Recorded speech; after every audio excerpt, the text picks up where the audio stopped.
es Meditación y Psicología Budista de Centro Himalaya. Soy Eduardo Herrera y el día de hoy vamos a hablar sobre nuestra proyección inconsciente del mundo.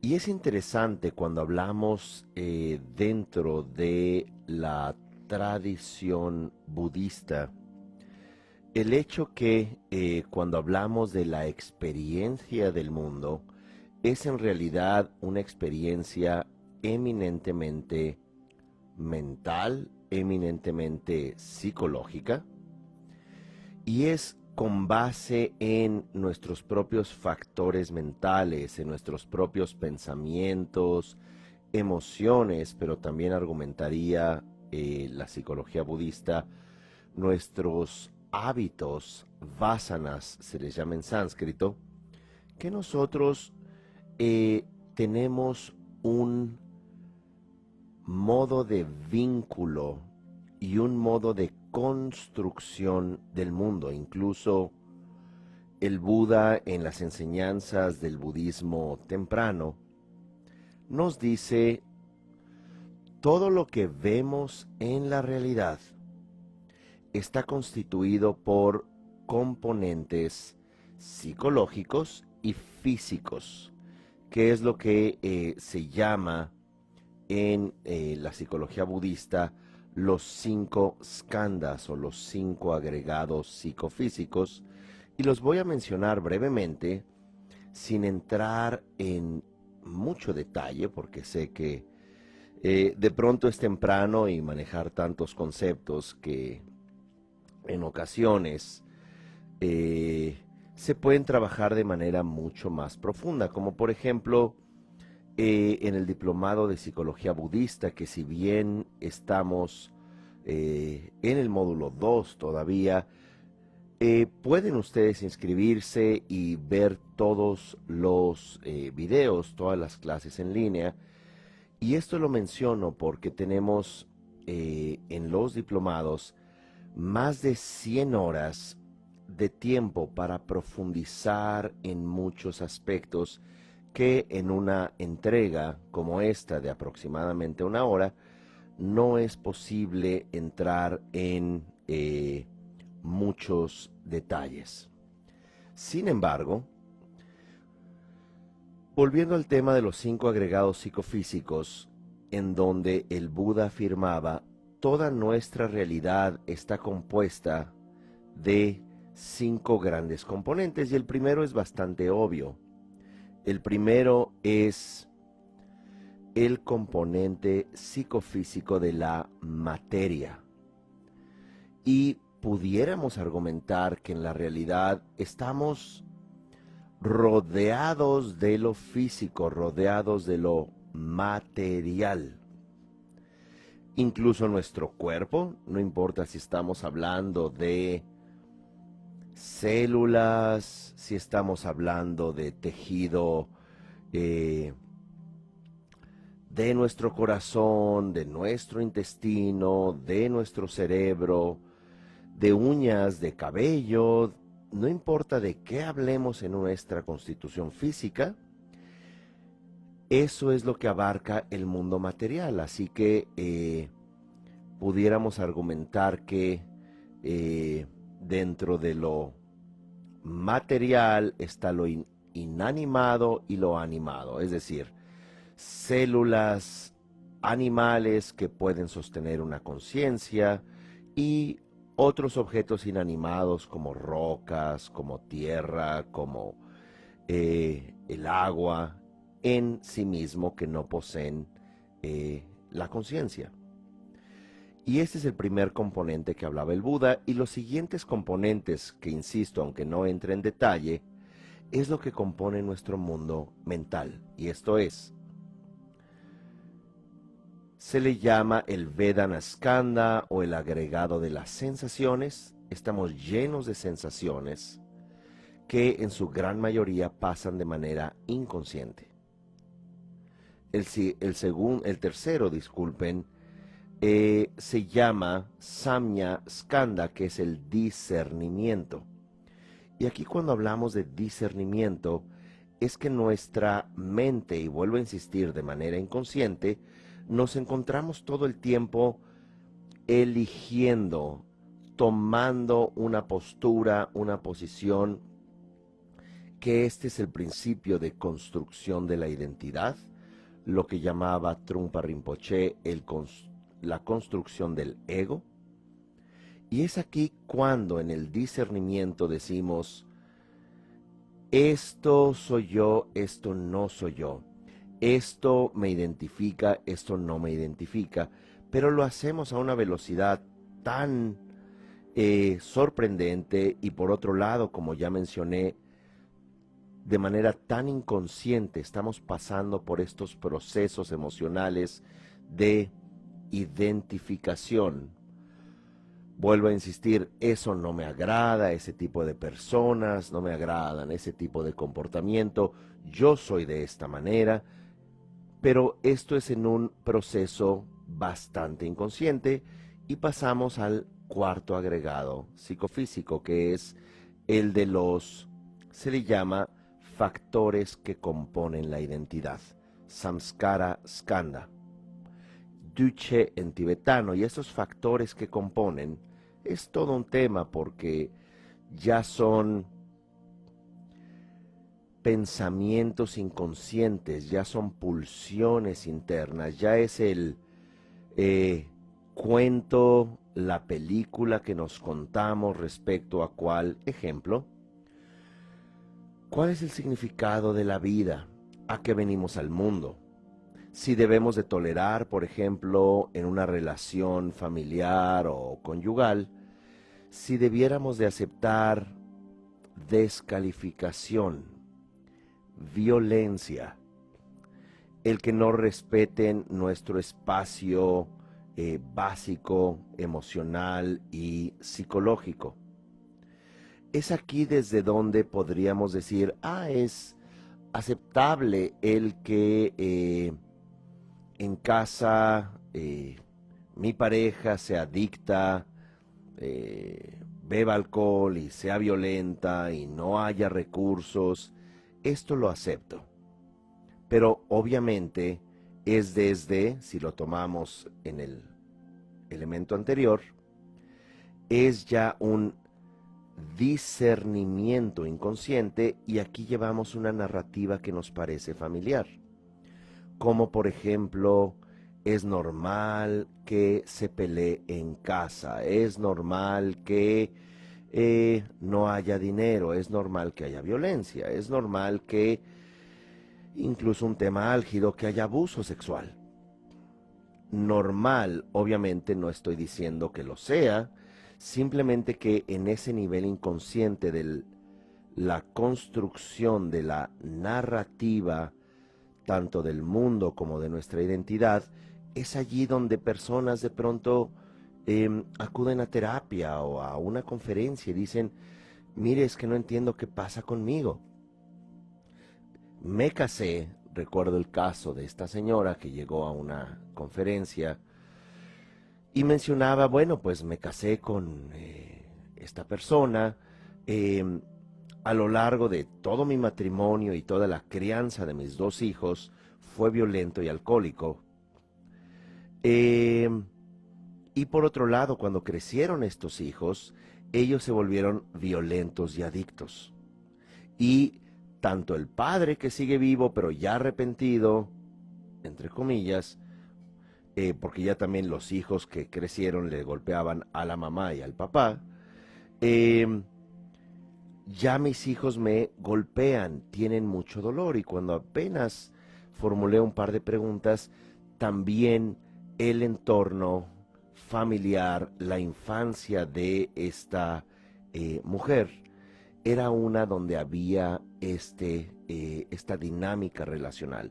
El padre alcohólico, el padre ausente, una mamá, vamos a llamarle codependiente. Y aquí no estamos, por supuesto, juzgando ni tratando de hacer un juicio sobre cómo las personas tratamos de hacer sentido a la vida, como más bien que cuando hablamos de la proyección, nuestra proyección inconsciente del mundo, es que lo que, entre comillas, nosotros llamamos normal, nosotros llamamos mi identidad, lleva factores que no están únicamente en la superficie, sino también ya en lo no consciente o inconsciente. Así que volviendo a este cuarto constitutivo, es esta narrativa, son estos conceptos, es esta construcción de identidad. Y ya el quinto aspecto se le llama justamente conciencia, se le llama Vijnana, pero Vijnana significa el estar consciente de manera limitada. Voy a repetir los 5 conceptos y voy a repetir también un poco la idea con la que comenzamos.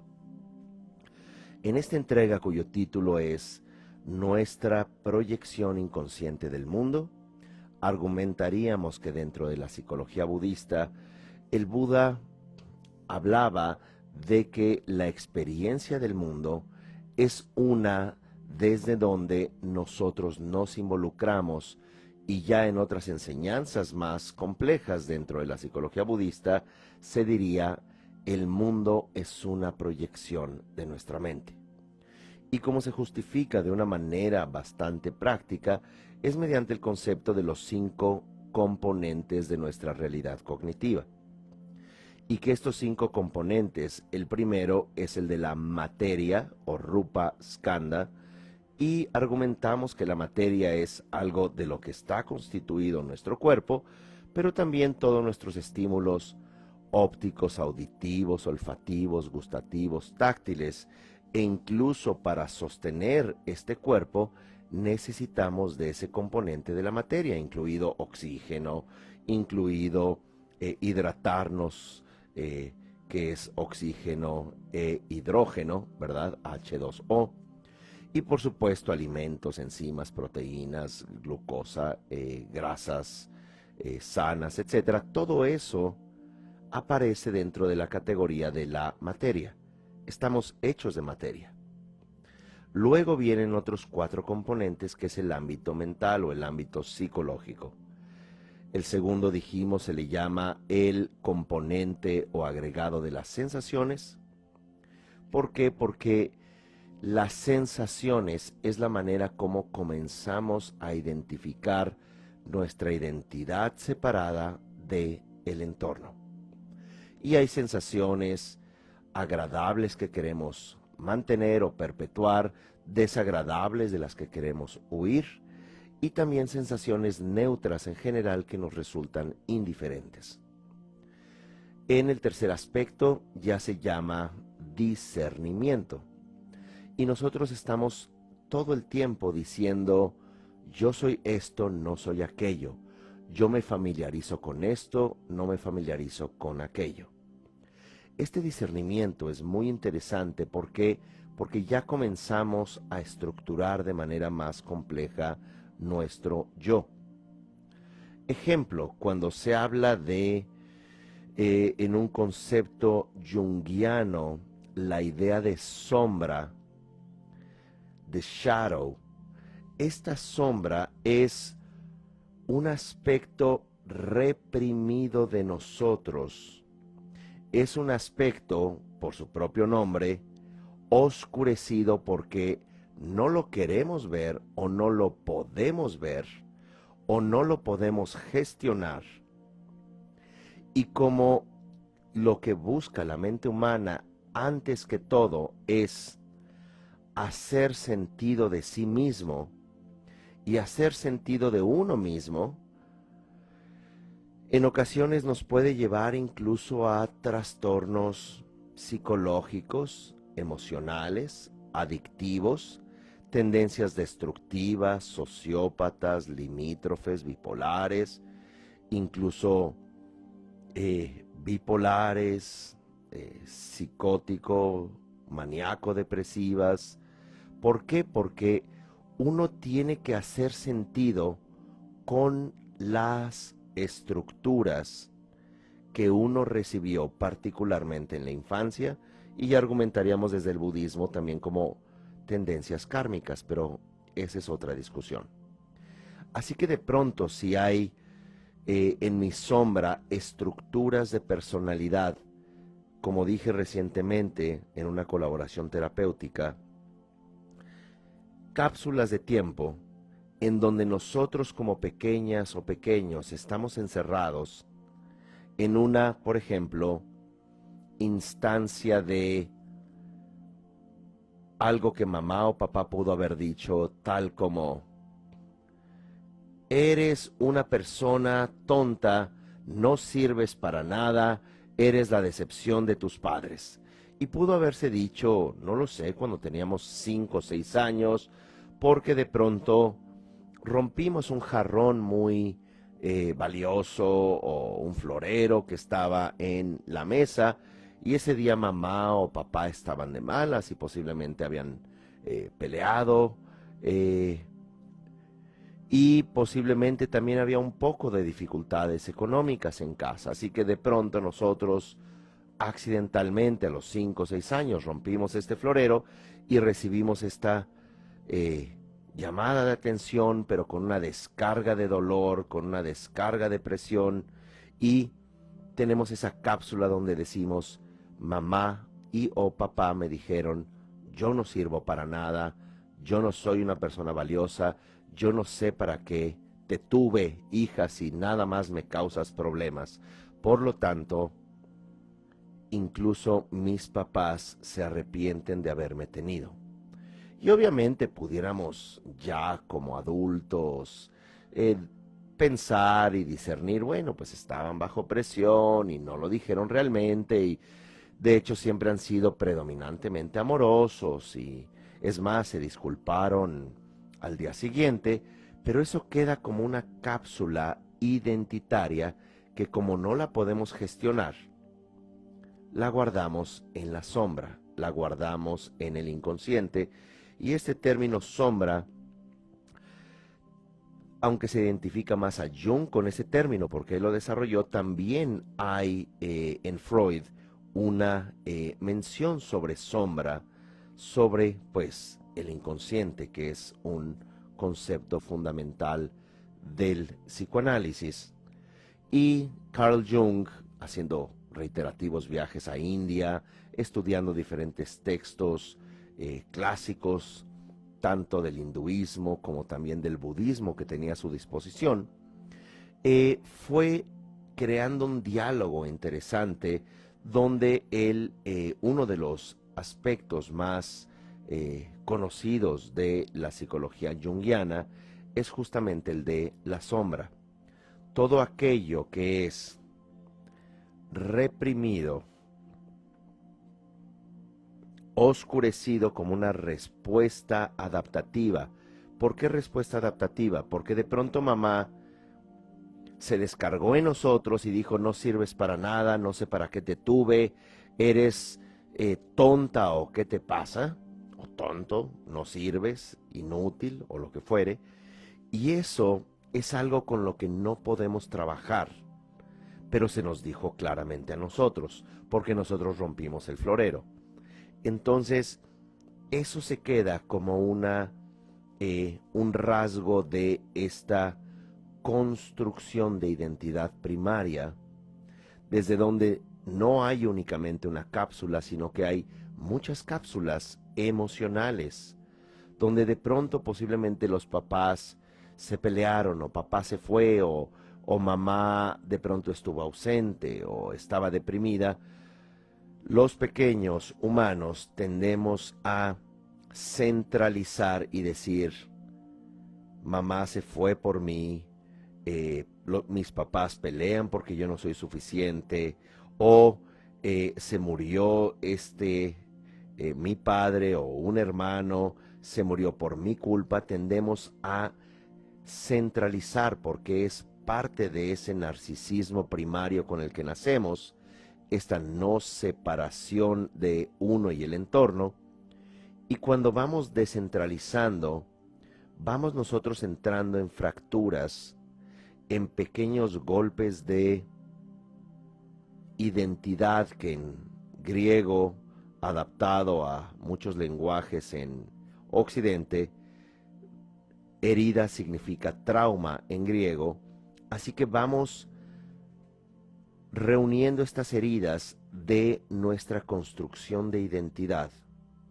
Y esta construcción de identidad es una desde donde todos estos microtraumas o traumas profundos van construyendo esta experiencia de ser uno. Y esta experiencia de ser uno, voy a decir un ejemplo un poco más álgido, pero desafortunadamente no difícil de encontrar en la experiencia humana: un abuso sexual.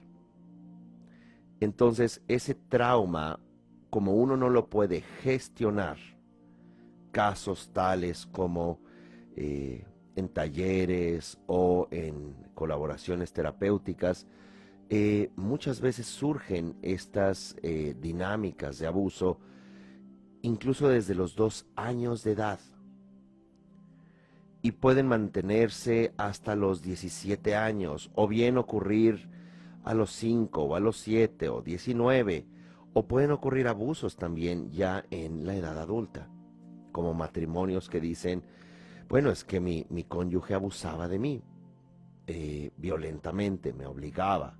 Entonces, todo esto, que también es importante aclarar, uno va también acumulando traumas y van formando parte de la sombra, van formando parte de esta construcción identitaria, pero de muchos microtraumas, de muchas cápsulas o instancias de tiempo emocional que no pudimos o no podemos gestionar a la fecha. Pero están allí, pero son parte de algo identitario, pero son parte de algo que nos lastima, pero a la vez nos constituye, porque lo centralizamos en nuestro sujeto, en nuestro yo.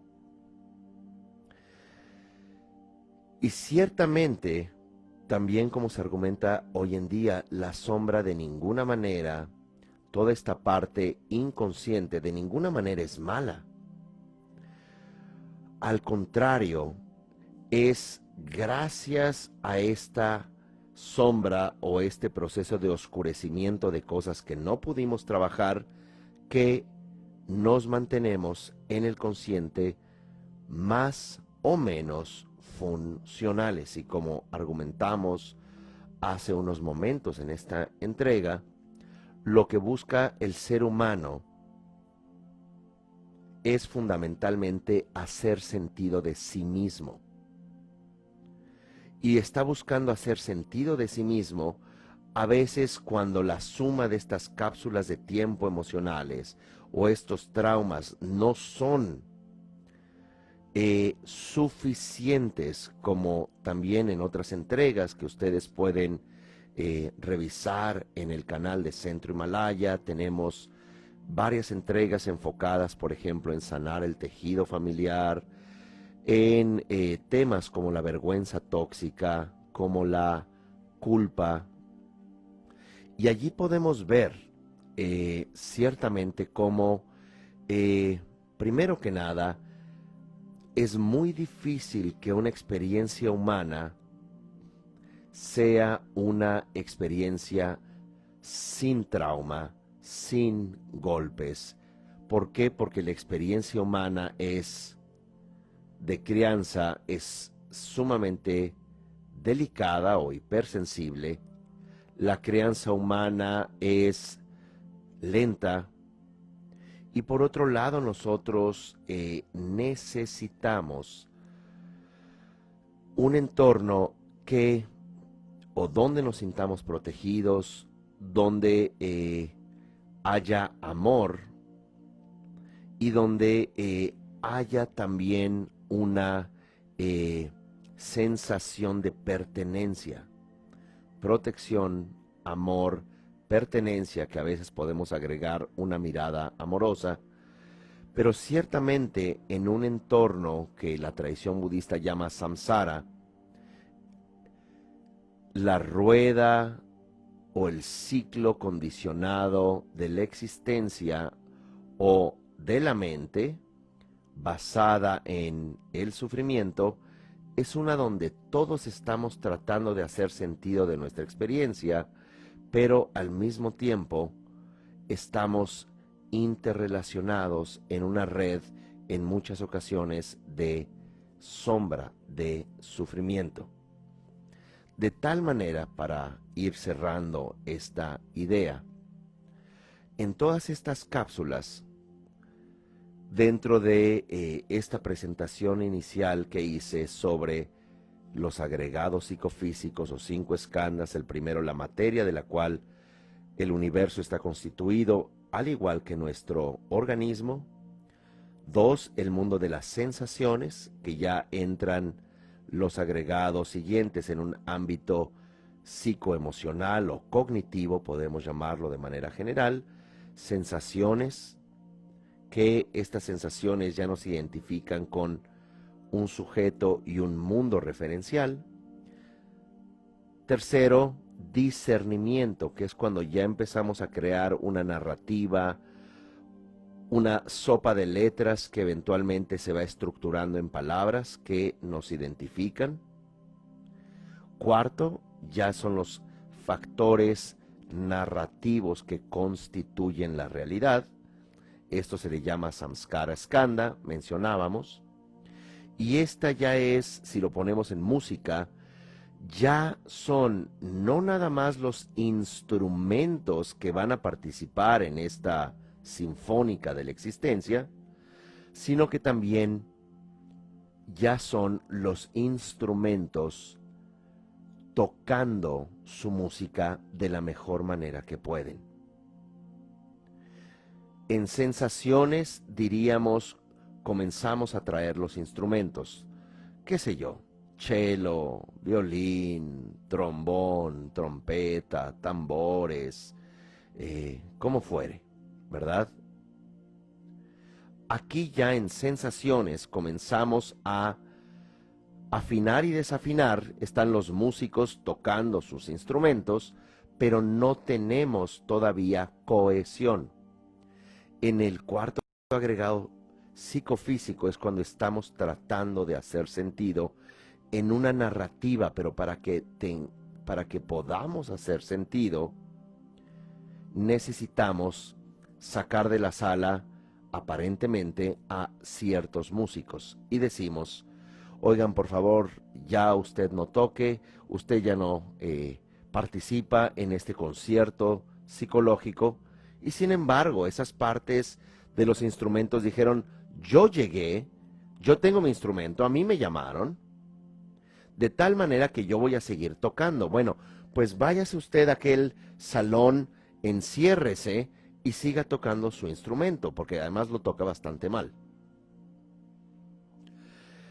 Y en medio de un concierto uno se da cuenta que de esa habitación donde uno encerró cosas que no nos parecían consonantes, sino disonantes, sonaban mal, en nuestra conciencia, en nuestro Vijnana, que de hecho Nam-she es el término tibetano, Nam-parshepa, significa un aspecto de nuestro estar consciente, es una conciencia limitada que yo argumentaría atormentada, porque están los músicos en la tarima, en la sala de conciertos, pretendiendo hacer sentido de las pistas, de las piezas musicales a tocar, pero al mismo tiempo hay otros músicos que están desafinando. Y es en ese concierto, en estas, podemos llamarle notas musicales o voces consonantes y disonantes, que es lo que conforma nuestra experiencia momento a momento. Pero en ese inconsciente llevamos estos músicos, llevamos también estos tejidos, desde donde no entendimos por qué un familiar cercano, mamá, papá o algún hermano, en algún momento se quitó la vida, o se fue, o nos golpeaba, o abusaba.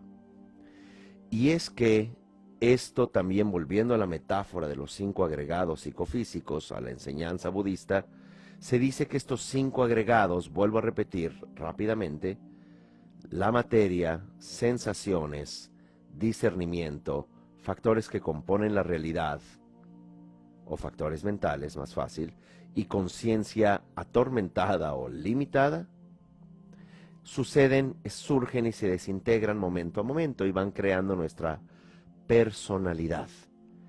Y que cada vez que hacemos esto, se sale un músico de la habitación donde deberían de estar desafinando, pero desafinan nuestra vida. Y de pronto, curiosamente, ese músico que se escapó, elige la persona con la que nos vamos, entre comillas, a enamorar, y vamos a ser familia o vamos a tener una relación por algunos años. O es la carrera que vamos a elegir, o es el oficio que vamos a elegir, o es el tipo de amistades que también, curiosamente, bueno, porque pues vivían cerca de casa y son mis amigos. Bueno, me casé con esa persona porque era del barrio, o bueno, porque trabajábamos juntos. Bueno, ¿qué otra cosa querías que hiciéramos si no queríamos trabajar? Bueno, pues nos casamos. Como quiera que fuere. Eso no son elementos que ocurren de una manera casual, sino que son estos músicos de la sombra que comienzan a afinar, desafinar y a crear un tejido de estructuración de lo que nosotros creemos ser, queremos ser o imaginamos ser. Y es esta parte también importante de una, llamémosle así, un conflicto de identidad que constantemente tenemos.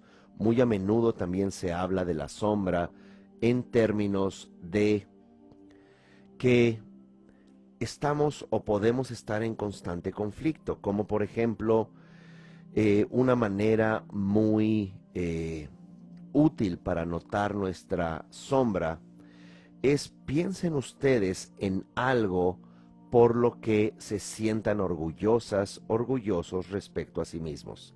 Ejemplo: me siento muy bien porque soy exitoso, exitosa en esta área de mi vida. No sé, soy una buena profesionista o soy una persona muy hábil en esto. Tengo este talento, tengo esta cualidad sobresaliente. ¿Ya pensaron en ello? En algo que ustedes se sientan particularmente orgullosos, distintos a los demás. Yo no me conformo, yo no soy una persona mediocre. A mí no me gusta ese tipo de música, es lo peor y es completamente vulgar. Eso ni siquiera se llama música. Ojalá escucharan lo que yo llamo música. Ahí podemos ver un ejemplo desde donde, cuando se indaga mucho sobre aquello que hacemos, una especie de escudo, una especie de factor identitario que nos enorgullece, es algo que muy a menudo juzgamos hacia afuera en contra. Ejemplo: esa música no es para humanos, esa ni siquiera es música. O detesto a esas personas que no son metódicas, que no son muy ordenadas, porque yo soy sumamente ordenada. Yo, en mi casa, todo está perfectamente ordenado. Así que, ¿qué nos puede decir ese ser completamente ordenado, ese ser obsesivamente compulsivo con los tiempos, pero que 10 segundos antes ya está uno mirando el reloj antes de la cita o 10 minutos antes ya llegó y uno está arreglándose y 10 minutos porque se quedó a las 3 de la tarde, ya está uno, ¿qué habrá pasado?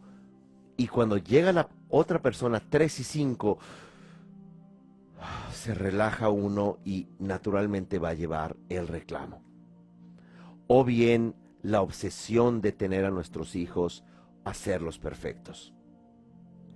Es una compensación, posiblemente, de un mundo de caos, de un mundo desde donde nos duele tanto que ciertas cosas no hagan sentido, para que tratemos de ordenar obsesivamente a los demás o a nosotros mismos. Y en realidad, si observamos, somos muy duros con nosotros. Qué mal te ves, no estás bien vestida, no sacaste un sobresaliente, una calificación muy buena, eres terrible, y todo el tiempo te estás exigiendo a ti, y por supuesto que eso te lleva a desmarcarte del otro. Yo no soy de los que sacan notas bajas. Yo no soy de los mediocres que se van a quedar en ese escritorio tanto tiempo. Yo, en realidad, ¿por qué? Porque lo que estás tratando en ese desmarcarte no es desmarcarte de esas personas, no es desmarcarte de esas formas de vida, es desmarcarte de ti mismo. Es desmarcarte con obsesiones compensatorias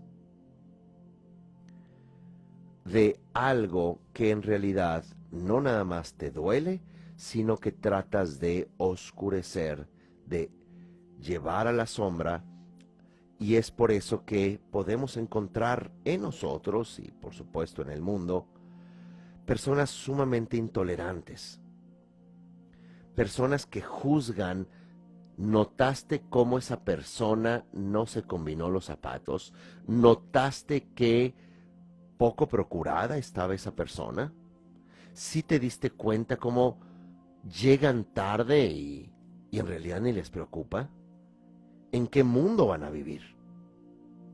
Y es esta parte desde donde nosotros, desde el inconsciente, desde esta sombra, proyectamos una compensación y una obsesión de ese mundo caótico interno que trata de hacer sentido y que trata de construirse una personalidad.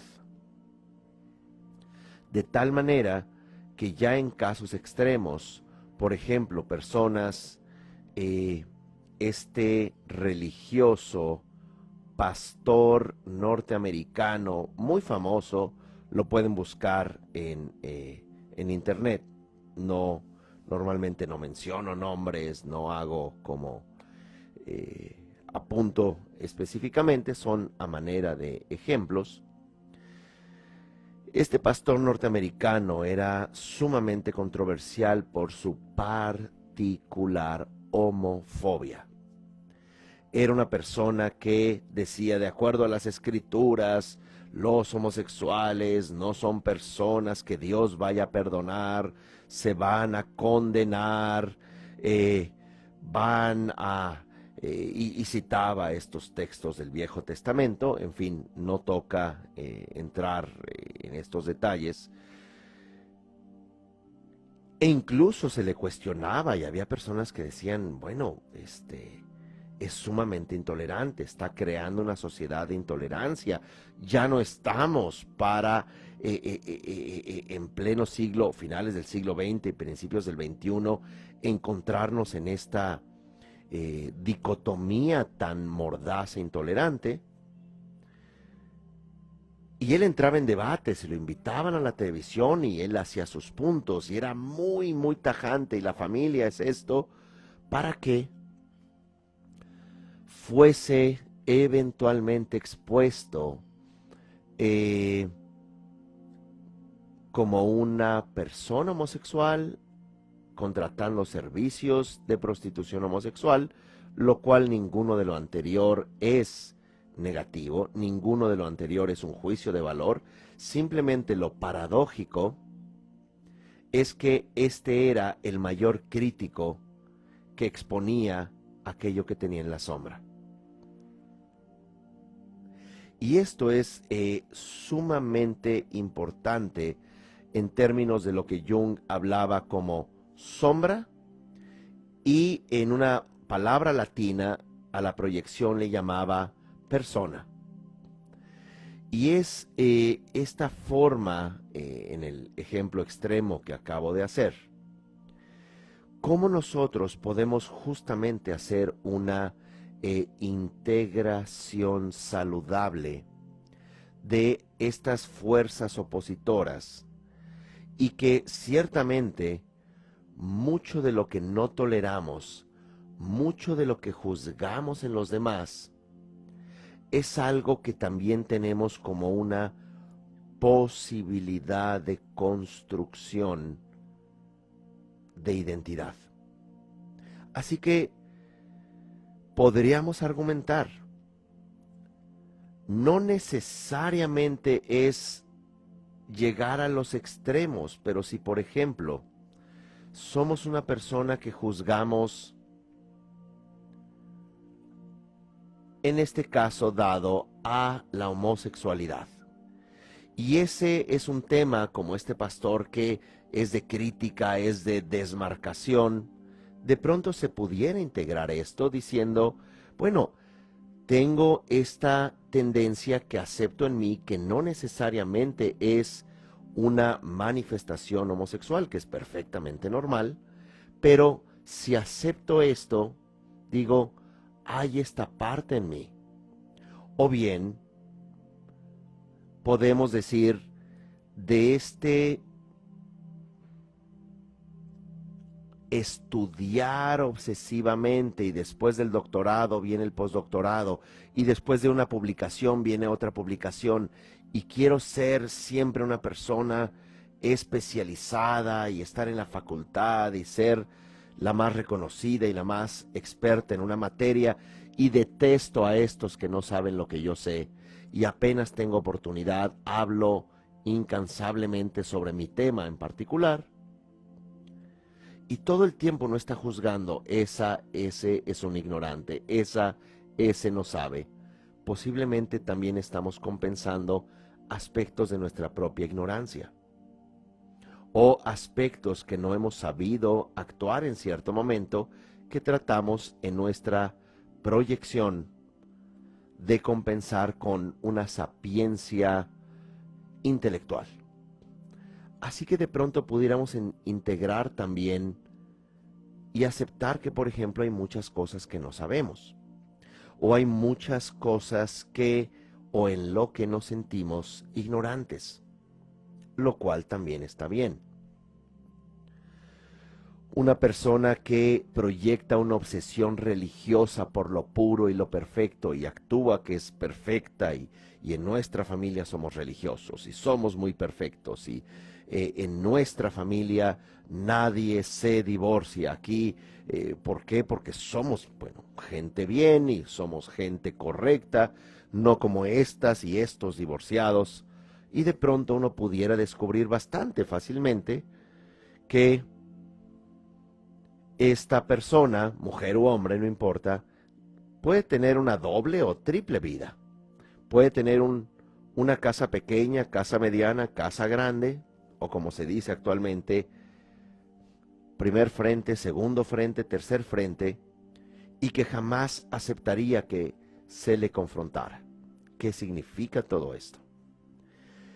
Que tenemos que ir haciendo sentido o haciendo las paces con todas estas fuerzas opositoras, como también se le llama, estos traumas, estas cápsulas de dolor que oscurecimos por necesidad, son una respuesta adaptativa, y que ciertamente en ese suprimir o bien obscurecer, proyectamos en nuestro mundo una personalidad que quiere compensar, pero al mismo tiempo nuestra sombra, nuestro inconsciente, está presente, y como dice el psicólogo John Bargh, es una proyección que ni siquiera es tan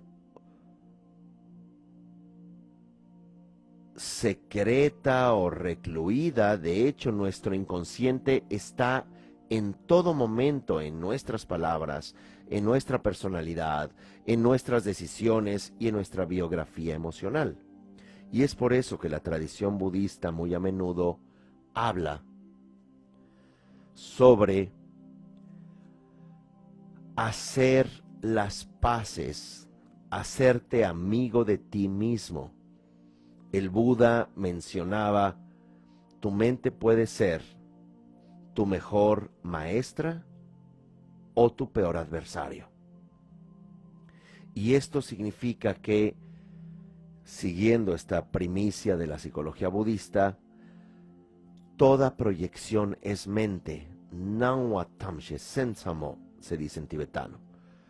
Toda manifestación de tu mente, incluida tu personalidad, incluido tu cuerpo y la manera como interpretas el mundo, es mente. Y que todas estas partes, todos estos aspectos externos, conscientes, hay que también contactar la parte inconsciente que en la psicología budista se llaman emociones latentes, semillas kármicas, tendencias habituales. Es algo que ciertamente podemos trabajar. Una propuesta también desde donde podríamos reflexionar y trabajar. Escribe sobre, en un papel, en tu teléfono móvil, escribe lo que detestas del mundo, lo que te preocupa del mundo. ¿Cuáles son las cualidades que menos toleres en una persona? Y toma algún ejemplo de una amistad que hayas tenido o una persona que te moleste y que te haya molestado su actitud, su proceder, y por esa razón ya no le frecuentas. Escribe sobre esa persona.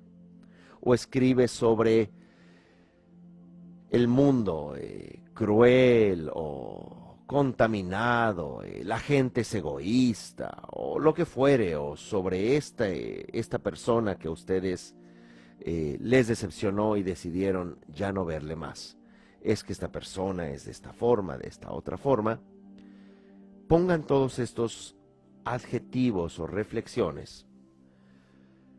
Dejen pasar una hora y luego comiencen a observar con honestidad qué cualidades ustedes también reconocen en ustedes, qué defectos veían en estas personas, en esta amiga, en este amigo, que en realidad ustedes también puedan ser, si acaso, egoístas.